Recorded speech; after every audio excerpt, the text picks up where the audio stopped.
어느 조용한 마을에 민수라는 한 청년이 살고 있었다. 그는 평범한 회사원으로 번잡한 도시의 생활에 지쳐 조용하고 한적한 이 마을로 이사를 왔다. 마을은 작지만 아름다운 풍경과 친절한 이웃들로 가득했다. 그러나 한 가지 이상한 점이 있었다. 마을 사람들은 밤이 되면 외부 활동을 거의 하지 않았다. 마을 주민들은 해가 지기 무섭게 모두 집으로 돌아가 문을 걸어 잠그곤 했다. 민수는 이 계약만한 습관에 대해 처음에는 큰 의심을 품지 않았다. 하지만 시간이 지날수록 문 밖에서 들리는 이상한 소리들이 민수의 신경을 자꾸 건드렸다. 밤이 되면 어딘가에선 듣기 거북한 발소리가 울려 퍼졌다. 때로는 비명처럼 들리는 소리 나올 부짖음이 귀를 찔렀다. 그는 점점 이 소리에 이끌리듯 관심이 커져갔다. 어느 날 밤, 민수는 더 이상 참을 수 없었다. 그는 용기를 내어 집 밖으로 나가보기로 결심했다. 손전등과 스마트폰을 챙긴 그는 숨죽인 채로 소리가 나는 방향으로 향했다. 마을의 구석진 골목길을 지나며 민수는 점점 깊숙한 숲속으로 들어갔다. 그 뒤로는 인적이 드문 외진 농가가 보였다. 농가에 다다르자 민수는 놀라움을 금치 못했다. 그곳은 버려진 듯한 외관을 하고 있었지만 집안에서 희미한 불빛이 새어나오고 있었다. 그는 더욱 조심히 발걸음을 옮겨 창문 너머로 안을 살펴보았다. 집 안에는 뜻밖의 광경이 펼쳐져 있었다.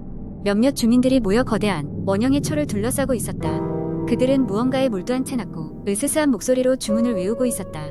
순간 민수의 심장은 요동쳤고 그는 몸을 숨기려 급히 뒤돌았다. 그때 그의 손전등이 실수로 켜지며 작은 소리를 냈다. 그는 얼어붙은 채로 몹시 두려웠지만 방금의 소리가 들키지 않기만을 바랐다. 그러나 그의 희망과는 달리 집안에서 움직임이 포착됐다. 주민들 중 한 명이 외부의 인기척을 눈치챘는지 문 쪽으로 다가오기 시작했다. 민수는 그 자리를 조용히 빠져나오려 했지만 그 순간 누군가가 그의 어깨를 잡았다. 그는 깜짝 놀라 돌아보았고 거기에는 자신들이 하는 일을 들킨 것을 결코 허락치 않을 것 같은 눈빛의 중년 남성이 서 있었다. 두려움에 휩싸인 민수는 무슨 일이 벌어지는지 묻는 것도 잊은 채 얼어붙고 말았다. 그러나 그때 다른 주민들이 다가오더니 민수를 무리 안으로 끌어들였다. 그들은 그에게 조용히 하라고 손짓하며 마치 아무 일도 아니라는 듯 그를 안으로 데리고 들어갔다. 민수는 무엇이 이들을 이렇게 행동하게 만드는지 알 수 없었고 그저 그 순간이 빨리 지나가기만을 바랐다. 이윽고 주민들 중 한 명이 다가와 민수를 안심시켰다. 그가 말하길 마을은 오랫동안 알 수 없는 낯선 존재의 방문을 받고 있었다고 했다.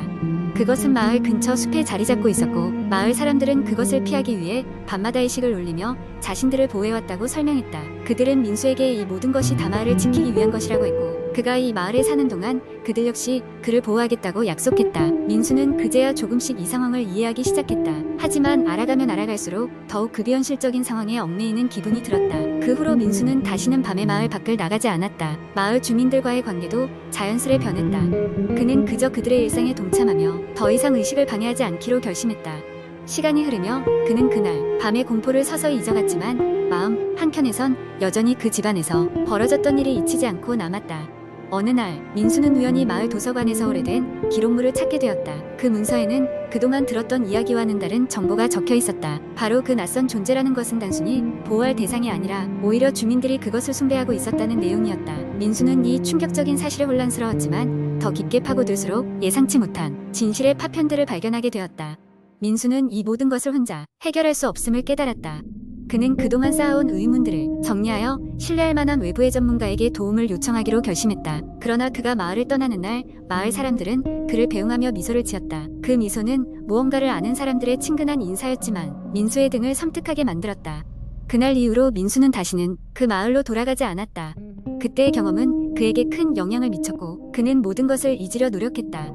그러나 여전히 머릿속 깊은 곳에서는 그날 밤 허공에 떠돌던 주문과 의식에 대한 기억이 스쳐가곤 했다. 두 번째 이야기한 여름밤 나는 친구들과 함께 시골에 있는 한 작은 마을로 여행을 갔다. 도시의 번잡함에서 벗어나 한적한 곳에서 시간을 보내고 싶었던 우리는 인터넷에서 우연히 발견한 작은 민박집을 예약했다.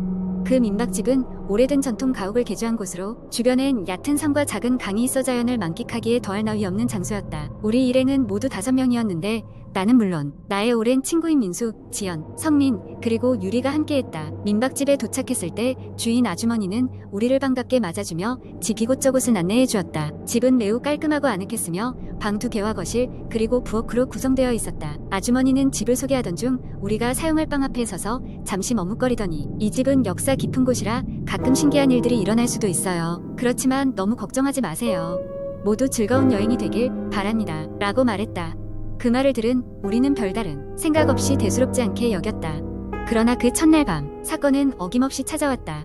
우리는 하루 종일 주변을 산책하고 물놀이를 하며 늦은 저녁까지 밖에서 놀다가 지친 몸으로 돌아와 잠이 들었다. 나는 깊은 잠에 빠져 있다가 새벽쯤에 문득 깨어났다. 어둠 속에서도 비교적 밝은 달빛이 거실을 얇게 비추고 있었다. 그때 어디선가 들려오는 이상한 기척에 귀를 기울였다. 낮고 거친 숨소리가 거실에서 들려오는 것이었다. 처음엔 바람 소리일 거라 생각했지만 점점 그 소리가 커지는 듯했다.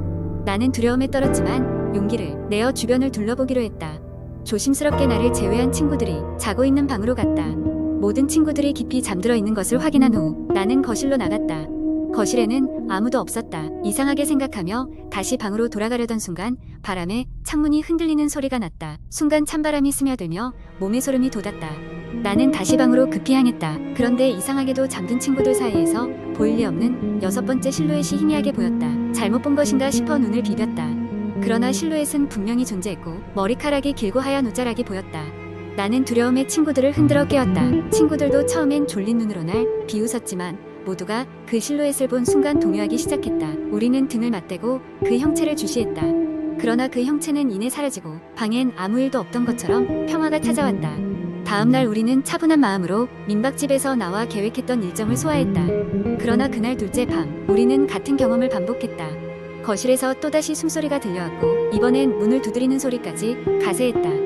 내가 다시 친구들을 일깨운 후 우리는 간단히 짐을 정리해 새벽녘에 민박집을 떠나기로 결정했다. 아침이 되자 불이 나게 집을 나서던 우리는 주인 아주머니를 만나게 되었다. 우린 그녀에게 지난밤에 일어났던 일들에 대해 이야기를 했다. 그러자 아주머니는 미안한 표정으로 과거의 집에서 일어났던 이야기를 해주었다. 이 집은 원래 한 가족의 소유였는데 어느 날 그 가족의 작은 딸이 아무 이유 없이 집을 떠나 사라졌다. 그 후 그 딸은 돌아오지 않았고 가족들은 다른 곳으로 이사갔다는 것이다.